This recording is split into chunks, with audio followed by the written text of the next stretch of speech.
എന്നു കേൾക്കവേ ജലന്ധരനും നിജകരം ചുണ്ടിൽ വെച്ചൊന്നു മന്ദമൂതവേ വിമാനവും തെറിച്ചു പറന്നേറ്റവും ദൂരെ പോയി മറഞ്ഞു. സുത്രാമാവും അമരാവതി പുക്കു സ്വർഗലോകത്തിൻ വാർത്ത കേട്ടൊരാ ജലന്ധരൻ മാർഗവും തിരഞ്ഞാശു ചെന്നിതു നാഗം തന്നിൽ. കാഞ്ചനമയമായ രാജവീഥിയും രത്നസഞ്ചിതമായിടുന്നൊരുത്തമ രാജധാനി സഞ്ചയമനവധി നിലകൾ തിങ്ങിച്ചേർന്നും ചഞ്ചലമായ കൊടിക്കൂറകൾ മിന്നുചേർന്നും കൽഹാര നീലോൽപല സമ്പൂർണ വാപീനിര വിഹാരോദ്യാനങ്ങളും അംബുജപ്പൊയ്ക അന്നം മല്ലിക മന്ദാരാദി നിത്യതാ കുസുമിത വല്ലരീ തരുനിര തിങ്ങുന്ന പുഷ്പവാടി എങ്ങുമേ മനോഹര കാഴ്ചകൾ തിങ്ങി വിങ്ങി പൊങ്ങിനോരപ്സര സ്ത്രീ ഗാനങ്ങളോടും കൂടി. രാക്ഷസരാജേശ്വര ജഗനമുയരത്തിൽ നിക്ഷിപ്തമാകുന്നൊരീ നഗരങ്ങളെയെല്ലാം സൂക്ഷിച്ച് കമ്പിട്ടേറെ ദൂരത്തിൽ നിന്നു താണു വീക്ഷിച്ചു മന്ദം മന്ദം ചിരിച്ചു ജലന്ധരൻ. ദേവകളെല്ലാവരും ഭയവിഹ്വലരായി ദേവകന്യകമാരോടൊത്തുടൻ നാനാഭാഗേ ഒളിച്ചു. വൃഥാ തന്നെ എന്തുകൊണ്ടെങ്കിൽ അവൻ അവരെ ഉപദ്രവം ചെയ്യുവാനല്ല വന്നു. ദേവകൾ കട്ടിയിടുന്ന നാനാഗോഷ്ഠികളെല്ലാം അന്നവൻ കണ്ടു നിന്നു ചിരിച്ചുവെന്നേ വേണ്ടു. ഇന്ദ്രനും വന്നു വേഗം നമസ്കാരവും ചെയ്തു. ഇന്ദ്രാണിയോടും കൂടി ചൊല്ലിനാനിതം പിന്നെ. എന്തിനി ഞങ്ങൾ വേണ്ടു ഭവാനു മനസ്സിങ്കൽ സന്തോഷമുണ്ടാകേണം ദൈത്യേന്ദ്ര മഹാമതേ. ഒന്നുമേ നിങ്ങളിന്നു ചെയ്യേണ്ടതായിട്ടില്ല. ഇന്നു ഞാൻ വൃഥാ വന്നു കാണുവാൻ ദേവലോകം. അന്നേരമവൻ മുന്നിലമരസംഘം കൊണ്ടുവന്നിതു പലവിധം ഭക്ഷണപദാർത്ഥങ്ങൾ.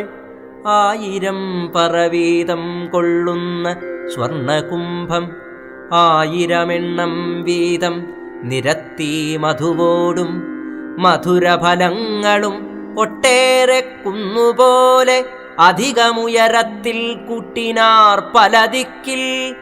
അപ്രകാരത്തിൽ തന്നെ കിഴങ്ങുവർഗങ്ങളും ഉൾപ്രിയം വരുമാറു വരുത്തി ദേവേന്ദ്രനും. ചൊല്ലിനാൻ, ദൈത്യേശ്വര, നമ്മുടെ സൽക്കാരങ്ങളല്ലലെന്നിയേ ഭവാൻ സ്വീകരിച്ചാലും നന്നായി. ഭക്ഷിച്ചു സംതൃപ്തിയും വരുത്തിപ്പോകാമല്ലോ. ഭക്ഷണപ്രിയരല്ലോ രാക്ഷസവർഗം ലോകേ. ദേവേന്ദ്രവാക്യം കേട്ടു ചിരിച്ചു ജലന്ധരൻ. ദേവാധിരാജനോടു പറഞ്ഞു തുടങ്ങിനാൻ, ഭക്ഷണമെന്തെന്നുള്ളതിന്നോളം എനിക്കേതും ശിക്ഷണമായി വന്നിട്ടില്ലല്ലോ ദേവാധിപ. എന്തിനു ഭക്ഷിക്കുന്നു, എങ്ങിനെയതു ചെയ്വു, സന്തതം അതിനുള്ളോരാവശ്യമെന്തെന്നതും അറിഞ്ഞിട്ടില്ല ഞാനും. അതിനാൽ ഭക്ഷിക്കുവാൻ എനിക്കു വശമില്ല, ഭക്ഷിച്ചു കാണിക്കുക. അന്നേരം ദേവേന്ദ്രനും ചഷകമെടുത്തതിൽ നിന്നുടൻ മൊന്തി കുടിച്ചു രസമോടെ. നാരദ മഹാമുനി മറ്റൊരു ചഷകത്തെ വീരനാം ദൈത്യൻ കയ്യിൽ കൊടുത്താനുടൻ തന്നെ ദൈത്യനും അതു വാങ്ങി വക്രഗഹ്വരം പിളർന്നതിങ്കൽ നിക്ഷേപിച്ചു ചഷകത്തോടും കൂടി വിഴുങ്ങി. അപ്പോഴൊരു ഘോര ശബ്ദവും വന്നു മുഴങ്ങി, തുറന്നിതു ഭക്ഷണനാളം ഘോരം. ജഠരാഗ്നിയും കത്തിജ്വലിച്ചു വർദ്ധിച്ചേറെ കഠോരമായി തീർന്നു. വിശപ്പുമുയർന്നിതു അന്നേരം മധുകുംഭമോരോന്നും വേഗം വേഗം ചെന്നെടുത്തവൻ നിജകുക്ഷിയിൽ നിക്ഷേപിച്ചു.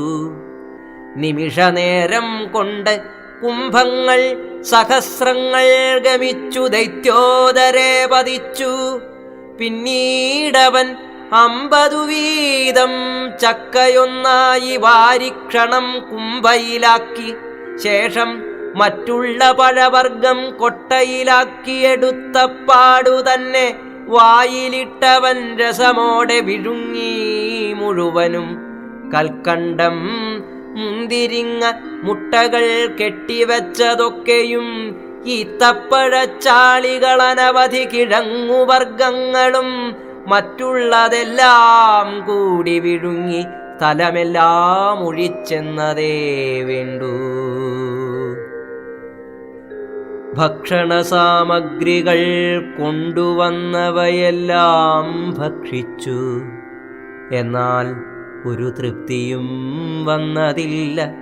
എങ്കിലും അവൻ തൃപ്തി ഭാവിച്ചിട്ടിന്ദ്രജിത്താതങ്കങ്ങൾ നീക്കിയിടുവാൻ ഇത്തരം ജൽപ്പിച്ചു. വിഭവസമൃദ്ധമാം ലഘുഭക്ഷണം തവ അഭീഷ്ടസിദ്ധിക്കായി സ്വീകരിച്ചിതു ഞാനും. എന്നിലങ്ങടങ്ങി വാണിയിടിന ജഠരാഗ്നി ഇന്നു തൊട്ടാളിക്കത്തി വർദ്ധിച്ചു വരുന്നിതു. അതിനാൽ ഭവാൻ നാളെ മുതൽക്കു ഭക്ഷണത്തെ മതിയാവോളമെനിക്കിങ്ങു കൊണ്ടുവന്നൊരുക്കണം. പ്രപഞ്ചമായ ശക്തി എന്നെയും അധികമായി പ്രാപിച്ചിടുന്നിതിപ്പോൾ. വിചാരവികാരങ്ങൾ വിവിധം മമഹൃത്തിൽ നിഴലിച്ചേറെ മനം വിവശപ്പെട്ട് ഞാനും വല്ലാതെ കുഴങ്ങുന്നു. അപ്സര സ്ത്രീകളെല്ലാം വന്നിവിടത്തിൽ നിന്ന് ഉത്സാഹമോടെ നൃത്തമെൻ മുമ്പിൽ വെച്ചിടേണം. ഒട്ടേറെ മധുപാനലഹരി മസ്തിഷ്കത്തിൽ തട്ടി ഞാൻ വിയർക്കുന്നു. വിഷുവിനെല്ലാവരും ഇത്തരം ചൊല്ലി മതമത്തനായി ദൈത്യാധമൻ ചിത്തഭ്രമത്തോടെ ചത്തപോലവിടത്തിൽ ചെരിഞ്ഞു സാവധാനം മലർന്നു. കൈയും കാലും ശരിക്കു വെച്ചു കുർക്കം വലിച്ചു നിദ്ര പൂണ്ടു.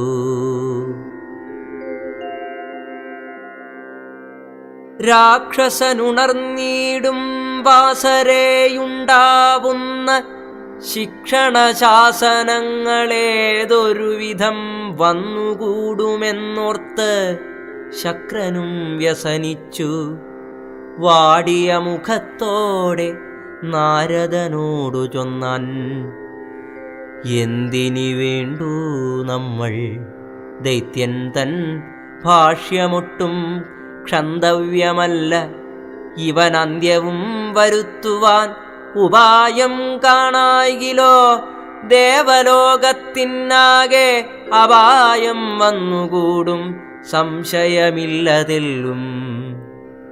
സാക്ഷാൽ ശ്രീനാരായണനിവനോടേറ്റു തോറ്റു പക്ഷത്തിലിനി നമ്മൾ മഹാദേവൻ തൻ മുന്നിൽ വാർത്തകളറിയിച്ചീ ക്ഷണത്തിൽ തന്നെ അത്യാപത്തിങ്കൽ നിന്നു മുനേ. ഇത്തരം നിശ്ചയിച്ചു ഗമിച്ചു ശ്രീ കൈലാസപത്തനെ ചെന്നു നന്ദികേശ്വരനോടു ചൊല്ലി. നന്ദികേശ്വരൻ ചെന്നു ദേവകൾ നാരദാദി വന്നുള്ള വാർത്ത സന്നിധാനത്തിലറിയിച്ചു. അനുവാദവും വാങ്ങി വന്നവൻ മുനിയെയും വാനവർനാഥനെയും കൂട്ടിക്കൊണ്ടങ്ങുപോയി.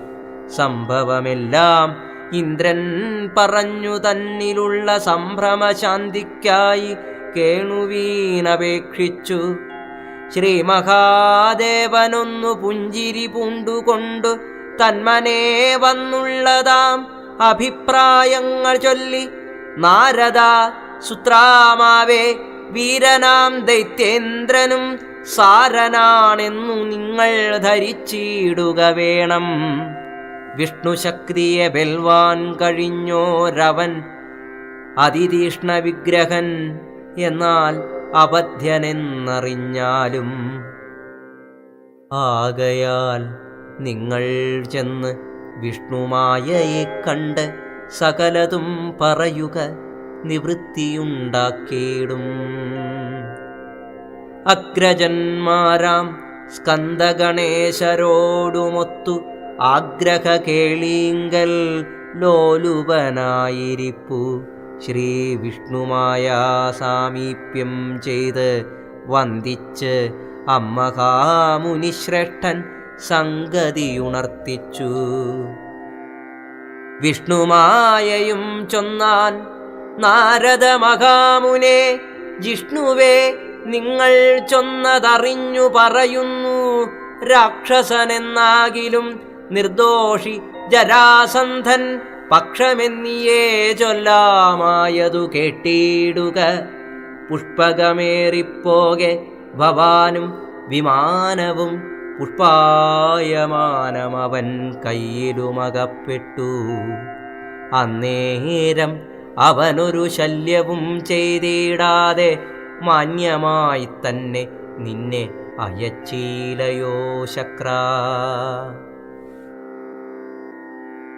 ദേവേന്ദ്രവചനത്താൽ വിവരം ധരിച്ചല്ലേ ദേവലോകത്തേക്കവൻ വന്നതും മഹാമുനെ.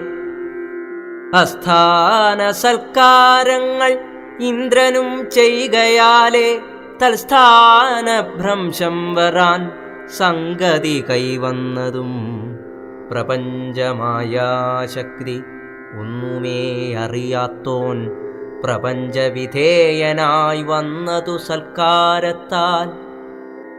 ആവശ്യമില്ലാതുള്ള കാര്യത്തിലിടപെട്ടാൽ അവശപ്പെട്ടു പോകുമെന്നോർത്തുകൊണ്ടിടണം. കാര്യങ്ങളെല്ലാം നിങ്ങൾ ചൊന്നതു ശരി. ഇന്നീ കാര്യത്തിൽ ഞാൻ പ്രവേശിക്കുന്നതു ശരിയല്ല. ചിന്തിച്ചു നോക്കൂ നിങ്ങൾ തന്നെ നല്ലതുപോലെ. ഹന്ത കഷ്ടമേ കഷ്ടം, നിർദോഷി ജലന്ധരൻ നിദ്രയിലാണ്ടു ബോധശൂന്യനായി കിടക്കുന്നു. തൽസമയത്തിൽ ചെന്നു ചെയ്യാമോ ഉപദ്രവം? നീചമാം പ്രവൃത്തിയിൽ കാര്യകാരണമെന്നേ വ്യാപൃതനായിടുന്നോൻ മൂഢനെന്നല്ലേ മതം. ലോകപീഡയും വരുമവനിൽ നിന്ന് അപ്പോൾ ഇക്കാര്യമാലോചിക്കാമെന്നുടെ മതമിത്. മായാവാക്യത്താൽ ഇച്ഛാഭംഗമർന്നവർ പിന്നെ പോയി വീണിത് രുദ്രപാദ പങ്കജങ്ങളിൽ. അമരനാഥനുള്ള സംഭ്രമം കളവാനായി ശ്രീമഹാദേവനിദ്ധമരുളി സ്മിതാന്വിതം.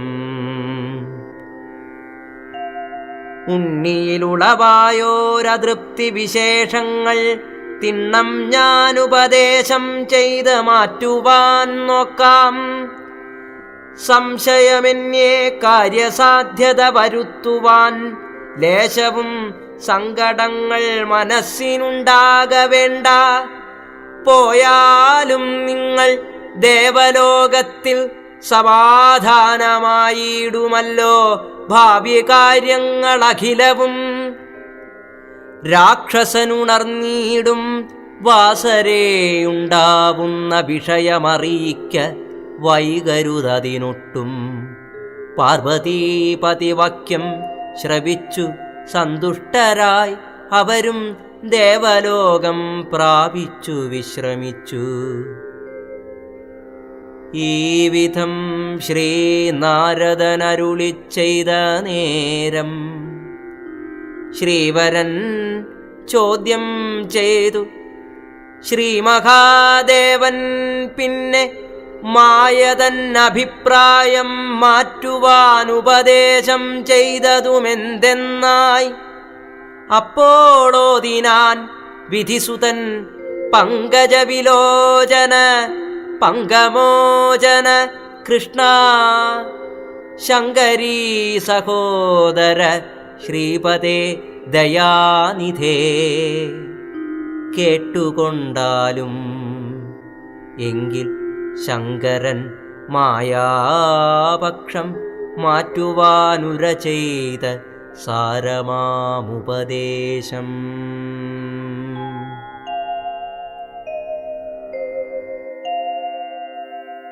തിരുനാൾ മഹോത്സവത്തിന് ശേഷം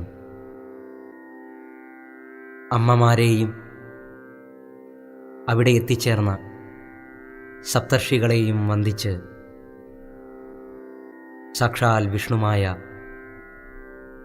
കൈലാസത്തിലേക്കു യാത്രയായി. കയ്യിൽ ഊളീവാകയേൽപ്പിച്ച പാർവതീദേവിയുടെ മോതിരമുണ്ടായിരുന്നു. കൈലാസപ്രാന്തത്തിലെത്തിയ സാക്ഷാൽ വിഷ്ണുമായ സുന്ദരമഹിഷത്തിന് പുറത്തുനിന്നും താഴേക്കിറങ്ങി നേരെ നടന്നു ചെന്ന് കാവൽക്കാരനായ നന്ദിയെ തൊഴുതു നമസ്കരിച്ചു. ഉപചാരപൂർവം നന്ദികേശ്വരൻ വിഷ്ണുമായയെ കൈലാസത്തിനുള്ളിലേക്ക് ആനയിച്ചു. ദൂരെ നിന്നും നടന്നു വരുന്ന ഉണ്ണിയെ കണ്ടതും പരമേശ്വരൻ്റെ മടിയിൽ ധ്യാനനിമഗ്നയായിരുന്നിരുന്ന പാർവതീദേവി സന്തോഷാധിക്യത്തോടെ ഉണ്ണിയുടെ അടുക്കിലേക്ക് എഴുന്നള്ളി. വിഷ്ണുമായയെ ഇരു കൈകളെക്കൊണ്ടും വാരിയെടുത്തു, കവിളുകളിൽ മുത്തം കൊടുത്തു. ഈ കാഴ്ച കണ്ട് അത്ഭുതത്തോടുകൂടി പരമേശ്വരൻ പാർവതീദേവിയോട് ചോദിച്ചു, ദേവി എന്താണ് ഈ കാണിക്കുന്നത്? ആരാണ് കോമളനായ ഈ ബാലൻ? ഇത് കേട്ട് പുഞ്ചിരിച്ചുകൊണ്ട് പാർവതീദേവി പറഞ്ഞു, അല്ലയോ പരമേശ്വര, അവിടുന്ന് എന്നോട് ക്ഷമിച്ചാലും വത്സരങ്ങൾക്ക് മുമ്പ് കൂളീവനത്തിൽ വച്ച് കൂളീവാക എന്നു പേരുള്ള ഒരു വേടസ്ത്രീയെ അങ്ങ് മോഹിച്ച കാര്യം ഓർമ്മിക്കുന്നുണ്ടാകുമല്ലോ. എൻ്റെ പരമഭക്തയായ അവളെ രക്ഷിക്കുന്നതിന് വേണ്ടി അന്ന് മായാവേഷം കെട്ടി ഞാനാണ് അവിടെ പരിലസിച്ചിരുന്നത്. പള്ളിനായാട്ട് കഴിഞ്ഞ് അവിടുന്ന് ഞാനുമായി രമിച്ചു. അന്ന് എനിക്കുണ്ടായ പുത്രനാണ് ഇവൻ. വിഷ്ണുമായ എന്നാണ് പേര്. പരമേശ്വരൻ അത്ഭുതത്തോടുകൂടി വിഷ്ണുമായയെ നോക്കി. തൻ്റെ കയ്യിലുള്ള ത്രിശൂലത്തിലെ ഉടുക്ക് 1-2 പ്രാവശ്യം മുഴക്കി കേൾപ്പിച്ചു. എന്നിട്ട് സന്തോഷത്തോടുകൂടി വിഷ്ണുമായയെ വാരിയെടുത്ത് മടിയിൽ വെച്ചു. കുശലങ്ങൾ പറഞ്ഞുകൊണ്ട് ഉണ്ണിയെ കൊഞ്ചിച്ചുകൊണ്ട് ഗജാനനനെയും സുബ്രഹ്മണ്യനെയും വിളിച്ചു വരുത്തി സഹോദരനെ പരിചയപ്പെടുത്തി. അങ്ങനെ സന്തോഷത്തോടുകൂടി കൈലാസത്തിൽ വിഷ്ണുമായ ഏറെ നാൾ നിവസിച്ചു. അക്കാലത്തൊരിക്കൽ ദേവലോകത്ത് ദുർവാസാവിൻ്റെ ശാപത്താൽ ദേവകളെയെല്ലാം ജരാനര ബാധിച്ചു. ഘോരമായ ശാപത്തിൽ നിന്നും രക്ഷ നേടുന്നതിന് വേണ്ടി ദേവേന്ദ്രൻ സാക്ഷാൽ ശ്രീ മഹാവിഷ്ണുവിൻ്റെ നിർദ്ദേശപ്രകാരം അസുരന്മാരുടെ സഹായത്തോടുകൂടി പാലാഴി കടയുവാൻ തീരുമാനിച്ചു. അനന്തനെ പാശമാക്കിക്കൊണ്ട് മന്ധരപർവ്വതത്തെ കടകോലാക്കിക്കൊണ്ട് പാലാഴി കടയാൻ ആരംഭിച്ചു. പാലാഴിയിൽ നിന്നും അനേകമനേകം വിശിഷ്ട വസ്തുക്കൾ ഉയർന്നു വന്നു. രത്നങ്ങളും പവിഴങ്ങളും ഉച്ചൈശ്രവസ്സും അങ്ങനെ അനേകം ദിവ്യങ്ങളായ മനോഹര വസ്തുക്കൾ കണ്ട് ദേവന്മാരെല്ലാവരും സന്തോഷിച്ചു.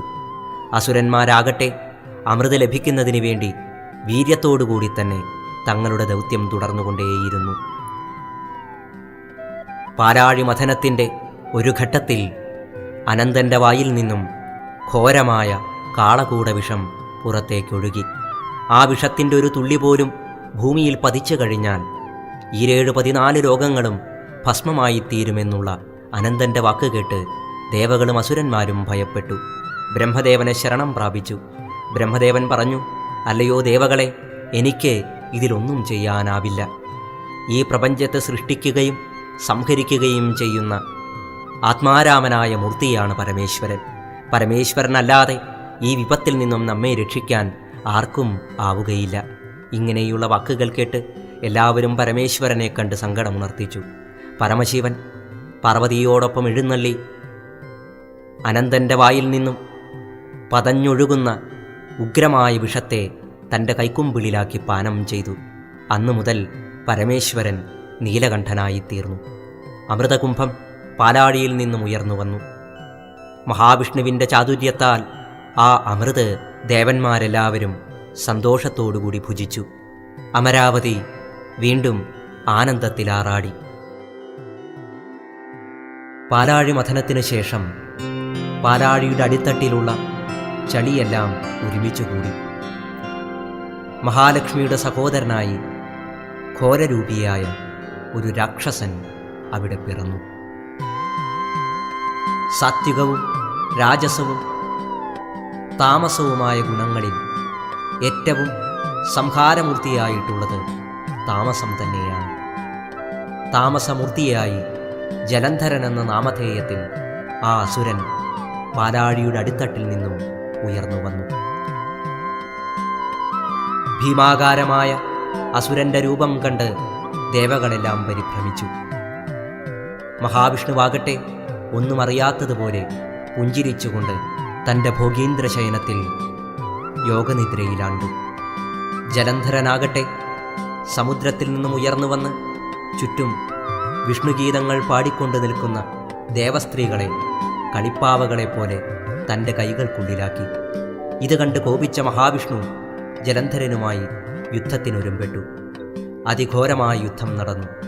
ആ യുദ്ധത്തിനൊടുവിൽ ലോകത്തെ മുഴുവൻ സൃഷ്ടിക്കുകയും സംഹരിക്കുകയും പരിപാലിക്കുകയും ചെയ്യുന്ന മഹാവിഷ്ണു രാക്ഷസന് മുൻപിൽ പരാജയപ്പെട്ടു. വിഷ്ണുവിൻ്റെ കൈയും കാലും പിടിച്ചു കെട്ടി ജലന്ധരൻ തൻ്റെ തോളിലേറ്റി. എന്നിട്ട് പാലാഴിയിൽ പള്ളികൊള്ളുന്ന മഹാലക്ഷ്മിയുടെ അടുത്തെത്തി പുഞ്ചിരിച്ചുകൊണ്ട് പറഞ്ഞു, അല്ലയോ ദേവി, അവിടുത്തെ സഹോദരനാണ് ഞാൻ. അവിടുന്ന് പാലാഴി മങ്കയാണ്. ഞാനാകട്ടെ അതേ പാലാഴിയിലെ താമസഗുണത്തിൽ നിന്നും ജനിച്ച അസുരനാണ്. ഇന്നിപ്പോൾ ദേവിയുടെ ഭർത്താവ് ഞാനുമായി യുദ്ധത്തിനൊരുമ്പിട്ട് വന്നിരിക്കുന്നു.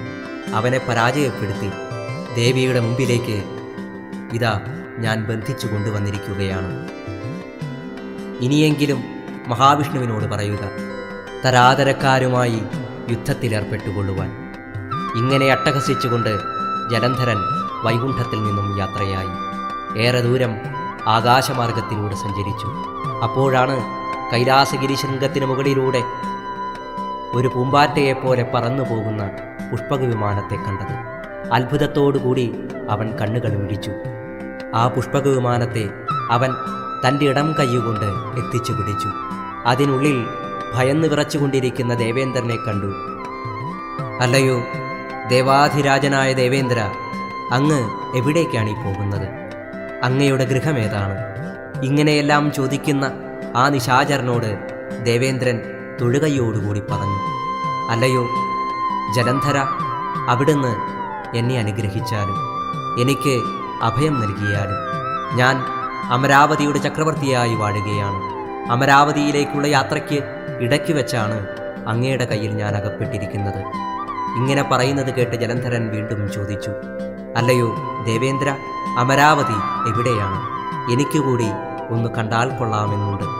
ഇങ്ങനെയുള്ള ജലന്ധരൻ്റെ വാക്കുകൾ കേട്ട് ദേവേന്ദ്രൻ അമരാവതിയിലേക്കുള്ള മാർഗത്തെ ആ നിശാചരന് കാണിച്ചു കൊടുത്തു.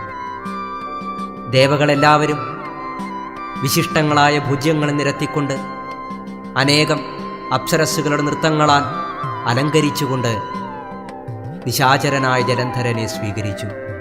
വിശിഷ്ടമായ ഭോജ്യങ്ങൾ നൽകി.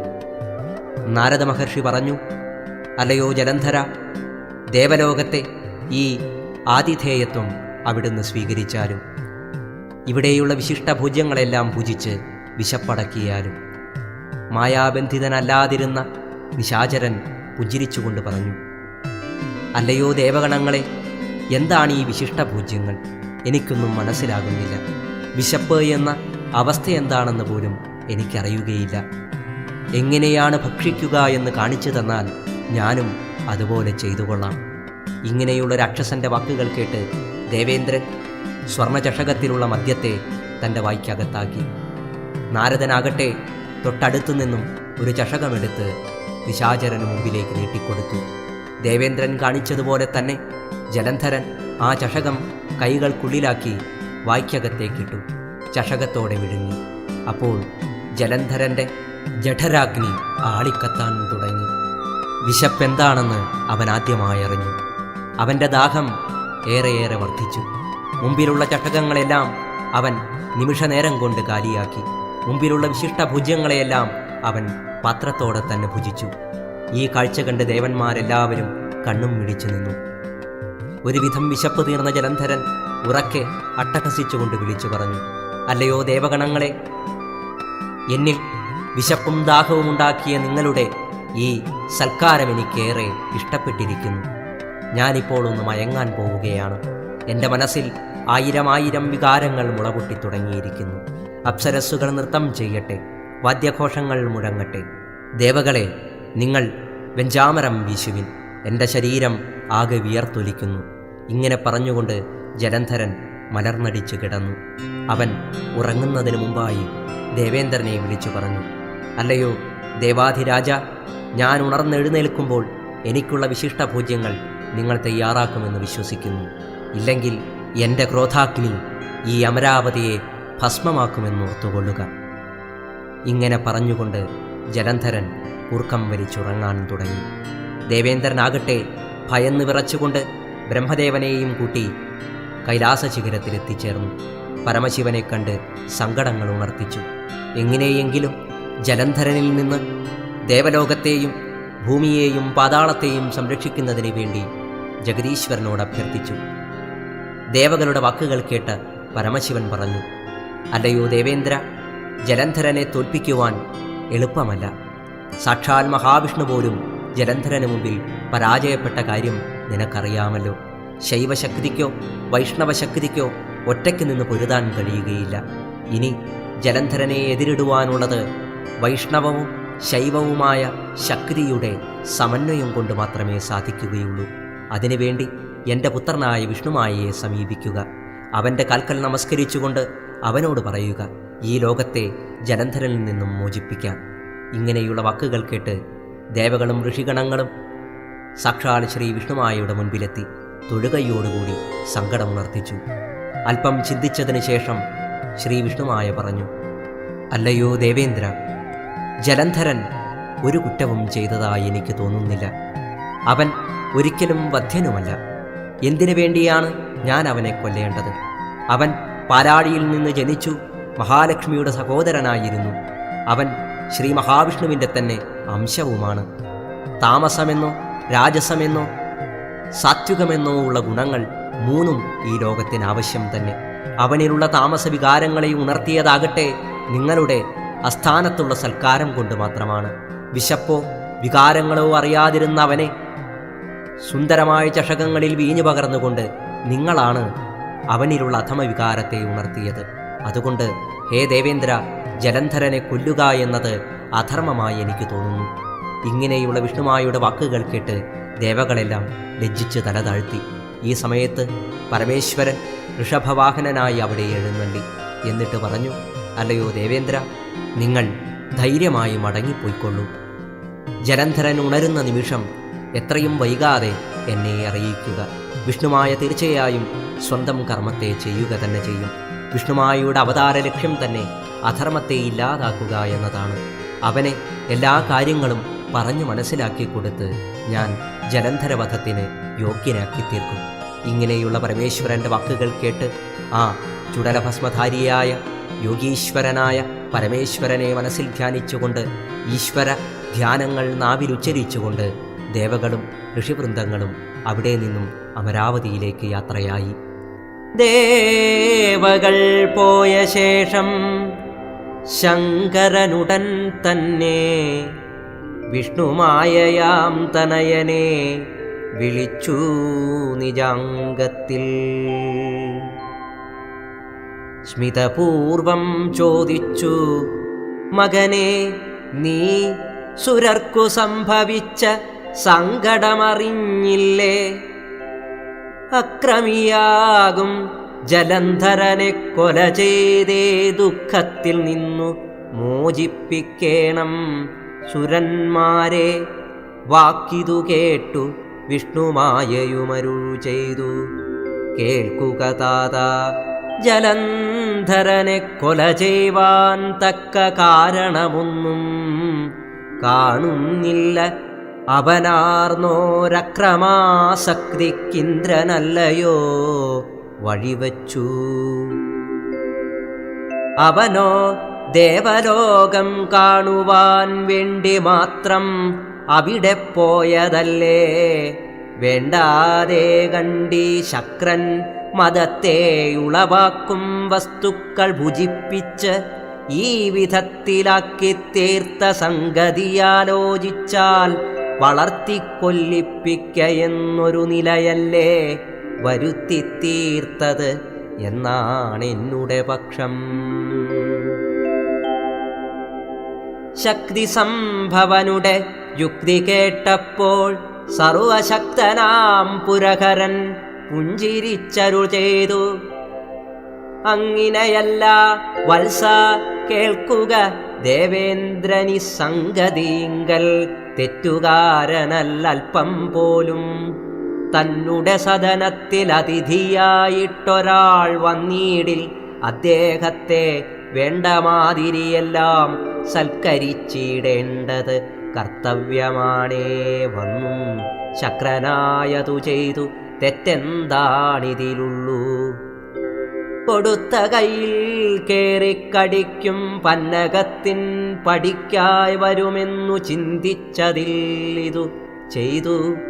ദുഷ്ടനെ ലാളിച്ചെന്നാൽ അനിഷ്ടഫലമെന്ന വാക്കിന്ന് ജലന്ധരൻ അന്വർത്ഥമാക്കി തീർത്തു. അതിനാൽ തീർച്ചയായും അവനെ കൊന്നീടേണം. അതുതാൻ ഇഹധർമ്മമെന്നു ഞാൻ പറയുന്നു. ഹരന്റെ വാക്കു കേട്ടു കുറച്ചൊന്നാലോചിച്ചു ഹരിമായയുമുരിയാടിനാനിതു വിധം. എന്നാലോ പിതാവേ, ഈ പാപപങ്കിലമായിടുന്നതാം ഹിംസ ചെയ്യാതെ നല്ലുപദേശാൽ നന്നാക്കി തീർക്കയല്ലേ വേണ്ടു. ദുശ്ചേഷ്ടിതത്തിനടിപെട്ടിടുന്നോരജ്ഞരെ വിശേഷിച്ചും ഹരനും സ്മിതപൂർവമരുളി, കുമാര, നീ അറിവില്ലായ്ക കൊണ്ടാണിങ്ങനെ പറയുന്നു. ദുഷ്ടനോടുപദേശം പറ്റുകില്ല. അത് പാമ്പിൻ കുട്ടിക്കു പാൽ കൊടുത്തു പോറ്റുന്ന മട്ടായിത്തീരും. അടിച്ചു താഴ്ത്തിയിടേണം അവരെ തീർച്ചയായും. മടിച്ചു നിന്നാൽ പിന്നെ സാധ്യമല്ലാതായിടും.